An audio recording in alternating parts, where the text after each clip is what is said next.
গণহত্যার আগে বিচার, পরে নির্বাচন, এটাই হচ্ছে ছাত্র নেতাদের কথা। একই সঙ্গে বাংলাদেশের সিংহভাগ মানুষের মনের কথাও এটি।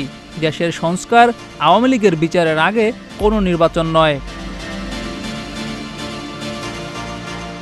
কিন্তু বর্তমানে অন্তর্বর্তীকালীন সরকার যদি এসব সংস্কার করে এবং আওয়ামী লীগের বিচার করতে যায়, তাহলে তো অনেক সময় দরকার।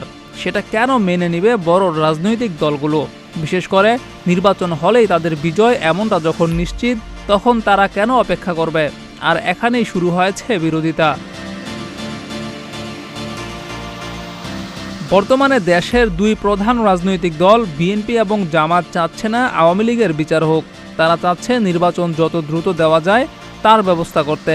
অন্যদিকে যারা আন্দোলনের নেতৃত্ব দিয়েছে সেই ছাত্র নেতারা চাচ্ছে আগে বিচার হবে, তারপর নির্বাচন। সরকারের উপদেষ্টা হিসেবে থাকা ছাত্রনেতা আসিফ মাহমুদ জানিয়েছেন, আমরা সরকারের পক্ষ থেকে যখন আওয়ামী লীগকে নিষিদ্ধের কথা বলি, তখন রাজনৈতিক দলগুলো তাদের বক্তৃতায় সেটি বাধা দেওয়ার চেষ্টা করছে।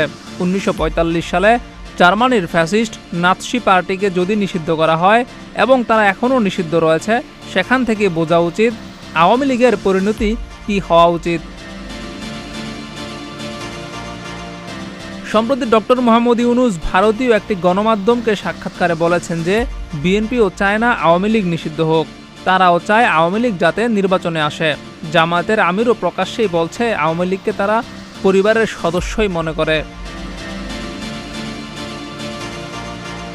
তবে বিএনপি এবং জামায়াতের এই ধরনের মনোভাবের কঠোর প্রতিক্রিয়া দেখিয়েছেন আন্দোলনের অন্যতম সমন্বয়ক সার্জিস আলম। তিনি বলেছেন, গণহত্যার বিচারের পূর্বে আওয়ামী লীগকে কোনো নির্বাচনে অংশগ্রহণ করতে দিব না, প্রয়োজনে দ্বিতীয় অভ্যুত্থান হবে।